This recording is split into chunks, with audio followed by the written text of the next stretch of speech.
ఆ ఇల్లంతా ఎటు చూసినా రామచిలకలే. 60 ఏళ్ల వయసులో అద్భుతమైన రామచిలకల సేవ.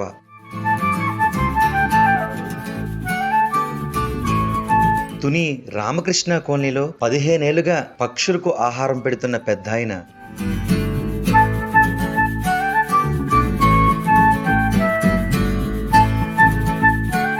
నోరు ఉన్న వాళ్ళకి కాదు, నోరు లేని జీవులకు ఆహారం పెట్టండి అద్భుతమైన మెసేజ్ ఇస్తున్న పక్షి సేవకుడు గణేష్.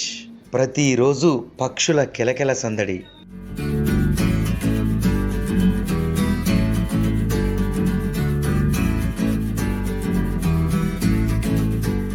గోదావరి జిల్లాలో, ముఖ్యంగా కాకినాడ జిల్లాలో ఒక పెద్దయిన పక్షులు పెంచేందుకు నడుం బిగించారు. పక్షులు అనుకుంటే ఏ పిచ్చుకలో, ఇతర పక్షులు అనుకుంటే పొరపాటే. ఇప్పుడు అరుదుగా కనిపించే రామచిలకలు. నిజానికి రామచిలకలతో పాటు కాకులను వందలాది పక్షులకు ప్రతినిత్యం హారం పెడుతూ ఉంటారు. దీంతో ప్రతిరోజు కూడా ఆ ఇంటి సందడి చేస్తాయి. ప్రస్తుతం ఆ నివాసానికి ఎదురుగా మనం ఉన్నాం.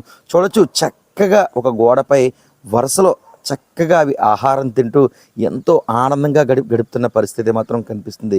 నిజానికి ఒక పక్షి ఒక మనిషిని నమ్మాలంటే చాలా ఆలోచిస్తుంది. ఎందుకంటే నేరుగా నివాసానికి రావాలంటే ఎన్నో ఆలోచనలు. ఏమో దాన్ని పట్టుకుని ఏదన్నా చేస్తారేమో అన్న ఆలోచనతో పక్షులు అయితే మాత్రం కాస్త ఆలోచన చేస్తాయనే చెప్పుకోవచ్చు. ఇలాంటి తరుణంలో ఒకటి కాదు, రెండు కాదు, దాదాపు మనం చూస్తున్నాం ఈ గోడపై 50 నుంచి 100కు పైగా లైన్గా రామచిలుకలు ఎగురుతూ సందడి చేస్తూ వాటికి ఆహారం తీసుకుంటున్నాయి. ప్రతిరోజు కూడా ఈ విధంగా వాటికి ఆహారం పెట్టడం అంటే బియ్యం పెట్టడం, అదేవిధంగా ఈ కాకులకు సంబంధించి ప్రత్యేక ఇప్పటి నుంచి మొదలు పెట్టారు ఈ సేవ.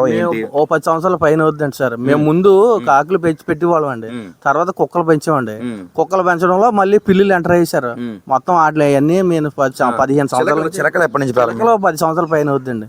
అలాగ వస్తాయండి. అంటే ఎందువల్లంటే మా జన్మ సపోర్ట్ ఉంటుందండి ముందు. దానికి ముందు పెంచేవాళ్ళం అండి. అదైతే రానిచ్చేది కాదండి. మళ్ళీ ఇంకో కుక్కను పెంచాం సార్. అవి అయితే ఏటిని ఏమి అనేది కాదండి. దాని మీద ఈ మళ్ళీ వస్తున్నాయండి. లేకపోతే ఇంకా ఎక్కువ చిలకలకి ఏం పెడతారు సార్ ఆహారం? ఆహారం అంటే బియ్యం వేస్తాం సార్. బియ్యం కంపల్సరీ వేస్తాం అండి. కాకులు మాత్రం గుడ్లు పెడతాం. మీరు చూసారు కదండి. కాకులు ఉడకబెట్టి పెడతామండి. పిసికి పెడతామండి. ఉడకబెట్టి పిసికి పెడతాం సార్.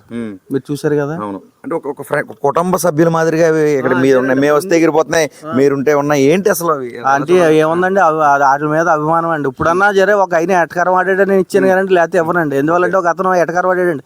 మీ ఇంటికి చిలకలు రావడం ఏంటి, మీ ఇంటికి కాకులు రావడం ఏంటి, నువ్వే అంత పనివాడా అని ఎటకారం వాడాడని ఇప్పుడు నేను ఇచ్చానండి. లేకపోతే ఒక మానవత్వంగా చెప్పండి, మీరు ఇలాంటి పక్షులు పెంచడం వల్ల మీకు ఏమనిపిస్తూ ఉంటుంది? అభిమానంగా నాకు చాలా సాటిస్ఫై అవుతుంది సార్. ఎందువల్లంటే నాకు ఫస్ట్ నుంచి నాకు జంతువులు అంటే ఇష్టం అండి. నేను ఆవులు పెంచానండి, గొర్రెలు పెంచానండి, మా గేదెలు పెంచానండి. నాకు చిన్నప్పటి నుంచి కూడా అన్ని జంతువులు కూడా పెంచుతానండి. నాకు మామూలు నాకు సకల జీవరాశులకి భగవంతుడు హారం పెడతాడు.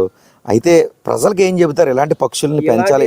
పక్షులు పెంచాలంటే నాలాంటి వాళ్ళు ఉండాలంటే ఉండి వాళ్ళు అన్ని చూసుకుంటే మనకి జంతువులు మనం ప్రేమగా మనల్ని ప్రేమగా చూసుకుంటాయి, మనలో కలిసిపోతాయండి. ప్రజలకు ఇలా పెంచమని మెసేజ్ అని చెప్తారా? ప్రజలకి మాకులాగా ఉంటే జంతువులకి ఇబ్బంది లేకుండా ఎన్ని జీవరాశులు అన్ని పెరుగుతాయండి సార్. మొదట్లో చిలకలు ఎలా ప్రారంభమయ్యాయి? ఏ సంఖ్యలో ప్రారంభమయ్యి ఏ సంఖ్య? ముందు ఫస్ట్ లోనే మేము అన్నం వేసేవాళ్ళం సార్.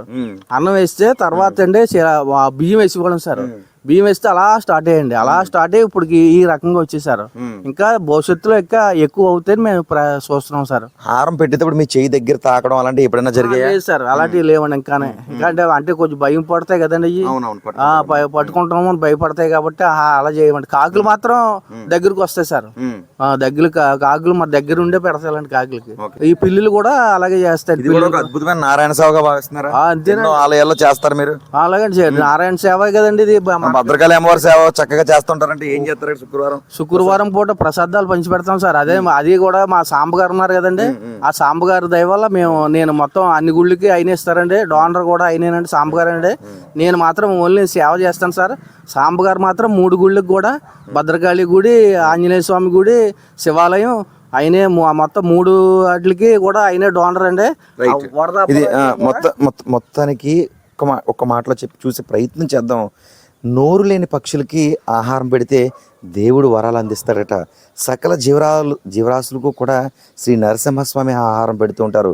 అయితే నేను ఆహారం పెడతాను అన్న విధంగా 10 సంవత్సరాలుగా పెద్ద ఆయన కాకినాడ జిల్లాకు సంబంధించి ఈ రామకృష్ణ కాలనీకి సంబంధించిన గణేష్ అనేక ఆధ్యాత్మిక కార్యక్రమాల్లో సేవ మాత్రమే చేస్తూ ఉంటారు. ప్రస్తుతం ఈ విధంగా పక్షులు నిజానికి చాలామంది ఉంటారు, చిలకలు ఏంటి మీ ఇంటికి రావడం ఏంటి అన్న విషయాన్ని, లేదు వాస్తవంగా వస్తున్నాయి అన్న విషయాన్ని ఈ లోకల్ 18 న్యూస్ 18 ద్వారా ప్రజలకు కూడా చేసే విధంగా సమాజంలో ఎంతోమంది ఈ విధంగా పక్షులు పెంచి వాటి ఆకలి తీర్చే విధంగా నడుం బిగించారు. దాదాపు గోడంతా పచ్చని రంగుతో వందలాది చిలకలు సందడి చేస్తున్నాయి. అదేవిధంగా కాకులు, పిల్లుళ్ళు, కుక్కలను కూడా పెంచుతున్నామంటూ చెబుతున్నారు. ఏదేమైనా మానవత్వం తట్టి లేపే విధంగా గణేష్ సేవలను పలువురు కూడా గోదావరి జిల్లాలో ప్రశంసిస్తున్నారని చెప్పుకోవచ్చు. ఒక 18 సూర్యప్రకాష్, ఉమ్మడి తూర్పుగోదావరి జిల్లా ప్రతినిధి.